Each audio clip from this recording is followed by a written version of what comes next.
നമുക്ക് പൈനാപ്പിൾ പച്ചടി ഉണ്ടാക്കാം. പൈനാപ്പിൾ പച്ചടിക്ക് ആവശ്യമായ തേങ്ങ, ജീരകം, പച്ചമുളക്, കറിവേപ്പില, കടുക്, നമുക്ക് ഇത്രയും സാധനം കുഞ്ഞുള്ളിയും ചേർത്ത് അരച്ചെടുക്കാം. കടുക് മൂപ്പിക്കുന്നതിനായി നമുക്ക് വേണ്ടത് കടുകും ചുമന്ന വത്തലമുളകും കറിവേപ്പിലയും ആണ് വേണ്ടത്. നമ്മളിതെല്ലാം കൊണ്ട് അരച്ചിട്ട് പൈനാപ്പിൾ വേവിച്ച് അതിലേക്ക് തൈരും ചേർത്ത് കടുക് പൊട്ടിച്ച് താളിച്ചെടുക്കും. ഒരു മിക്സിയുടെ ജാറിലേക്ക് തേങ്ങ, ജീരകം,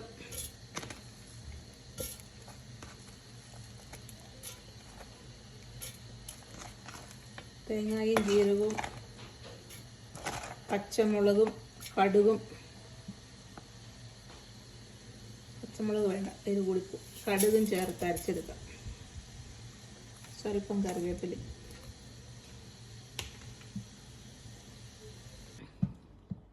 പൈനാപ്പിൾ പച്ചടി ഉണ്ടാക്കാം. പൈനാപ്പിൾ പച്ചടിക്ക് ആവശ്യമായ പൈനാപ്പിൾ ചോപ്പ് ചെയ്ത് എടുത്തിട്ടുണ്ട്. ഉപ്പ് ചേർത്ത് കൊടുക്കാം. ഉപ്പ് ആവശ്യത്തിന്, മഞ്ഞൾപ്പൊടി, കറിവേപ്പില, ഇഞ്ചി, പച്ചമുളക് വെള്ളം ഒഴിച്ച് വേവിച്ചെടുക്കാം.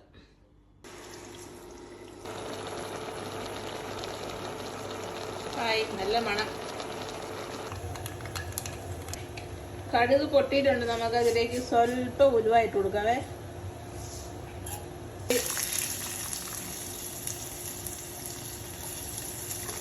മുളക്, കറിവേപ്പില, ഇഞ്ചിയൊക്കെ ഓപ്ഷണലാണ്, ആവശ്യമുള്ളവരിട്ടാൽ മതി. അപ്പം നമ്മളുടെ പൈനാപ്പിൾ ഇവിടെ റെഡി ആയിട്ടുണ്ട്. അതിലേക്ക് നമ്മൾ നമ്മൾ ഇത്തിരി മുന്തിരിങ്ങ ഇട്ട് കൊടുക്കുന്നുണ്ട് കടുക് താളിച്ചതിന് ശേഷം. അത് കഴിഞ്ഞ് നമ്മൾ മൂടി വെക്കും. മൂടി വെച്ച് 5 മിനിറ്റ് കഴിയുമ്പോൾ ഇളക്കി എടുക്കും. അപ്പോൾ നമ്മൾ അരപ്പെല്ലാം ചേർത്ത് ചൂടാകാൻ വെച്ചിട്ടുണ്ട്. അതിലേക്ക് നമുക്ക് ആവശ്യത്തിനുള്ള തൈര് ചേർക്കാം.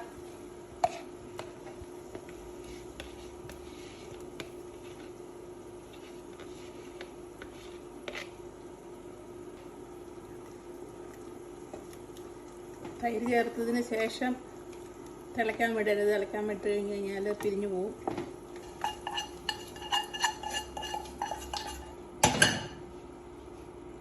ഇത് നമുക്ക് 2 മിനിറ്റ് മൂടി വെക്കാം.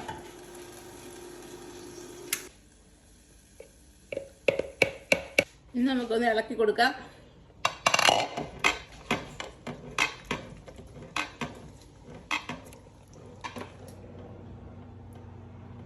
പൈനാപ്പിൾ പച്ചടി റെഡി.